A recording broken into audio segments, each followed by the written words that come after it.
मित्रांनो, आजच्या लेक्चरमध्ये डेटाला आपण कशा रीतीने सॉर्ट करू शकतो, त्याचबरोबर डेटाला कशा रीतीने आपण फिल्टर करू शकतो हे आज आपण आजच्या या लेक्चरमध्ये पाहणार आहोत. तर इथे तुम्ही पाहू शकता की आपल्याकडे स्क्रीनवरती एक सॅम्पल डेटा दिलेला आहे, ज्यामध्ये पहिल्या कॉलममध्ये सेल्स रिप्रेझेंटेटिव्ह नेम्स, देन दुसरा जे आहे ते reasons and third is sales. Okay, तर अशा रीतीने आपल्याकडे हा डेटा दिलेला आहे आणि हे जे आहेत या डेटाचे हेडर्स आहेत.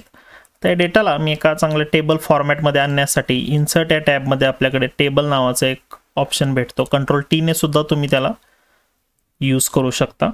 एक वेल ऑर्गनाइज फॉर्मॅटमध्ये आपल्याकडे हा डेटा आपल्याला दिसू लागेल.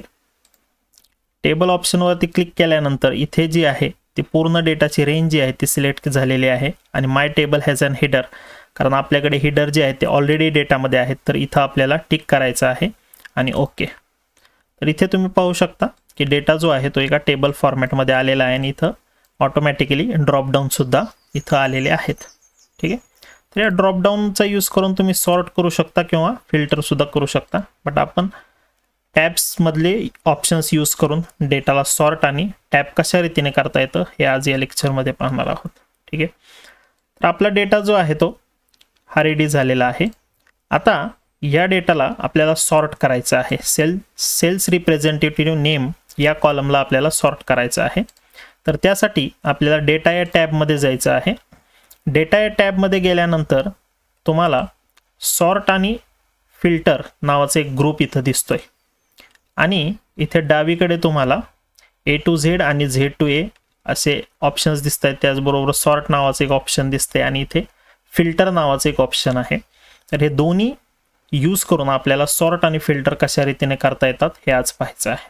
ठीक, तर एका सेलवरती जर तुम्ही क्लिक केलं ज्या कॉलमला तुम्हाला सॉर्ट करायचं आहे आणि A to Z वरती ज्यावेळी तुम्ही क्लिक करता सॉर्ट A to Z त्यावेळी लोएस्ट टू हायेस्ट, आता इथे नंबर्स नाही आहेत, तर इथे जे आहेत ते काय आहेत आपल्याकडे कॅरेक्टर्स आहेत, टेक्स्च्युअल कॅरेक्टर्स आहेत. त्यामुळे A to Z ज्यावेळी मी करतो त्यावेळी बघा इथे अल्फाबेटिकली ते सॉर्ट झालेले आहेत.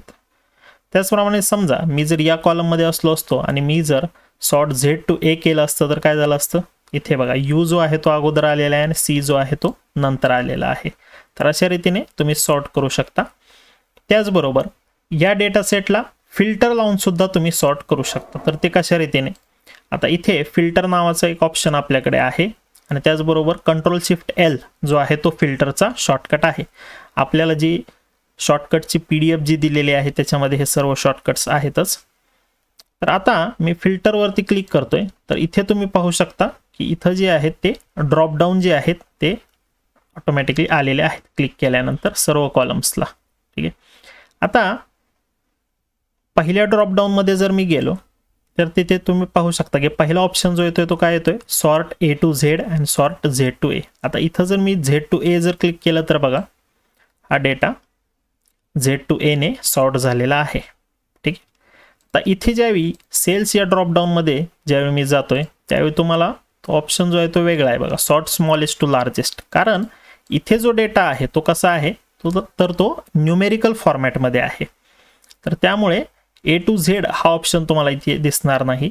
एक्सेलमध्ये ऑटोमॅटिकली ते आयडेंटिफाय करतं की त्या कॉलममध्ये जो डेटा आहे तो कोणत्या टाईप्सचा आहे, तो कोणत्या फॉर्मॅटमध्ये आहे. ठीक आहे, इथे ज्यावेळी मी लार्जेस्ट टू स्मॉलेस्ट करतो त्यावेळी बघा लार्जेस्ट टू स्मॉलेस्टमध्ये त्या ऑर्डरमध्ये हा डेटा सॉर्ट झालेला आहे. तर अशा दोन्ही प्रकारे तुम्ही या डेटाला सॉर्ट करू शकता. त्याचबरोबर इथे आता ऑलरेडी ड्रॉपडाऊन आहेत, तर फिल्टर कशा रीतीने आपण लावू शकतो की समजा मला सेल्स रिप्रेझेंटेटिव्ह नेम्समध्ये फक्त बॉब या नावाला फिल्टर लावायचं आहे, म्हणजे फक्त त्याने केलेली सेल्स पाहायची आहे. तर इथे तुम्ही बॉब वरती फक्त टिक ठेवायचं आहे आणि ओके वरती क्लिक केल्यानंतर तुम्हाला फक्त बॉब या सेल्स रिप्रेझेंटेटिव्हचा डेटा तुम्हाला इथे दिसणार आहे. आणि तुम्हाला ज्यावेळी हा फिल्टर रिमूव्ह करायचा आहे त्यावेळी तुम्ही इथं क्लिअरवरती इथं क्लिक करायचं आहे, तर तुमचा जो फिल्टर आहे तो निघून जाईल. त्याचबरोबर तुम्ही कंट्रोल शिफ्ट L जर पुन्हा प्रेस केलं तर ते ड्रॉपडाऊन निघून जातात. पुन्हा जर कंट्रोल शिफ्ट L जर प्रेस केलं तर ते पुन्हा त्या डेटा सेटला फिल्टर हा लागून जाईल.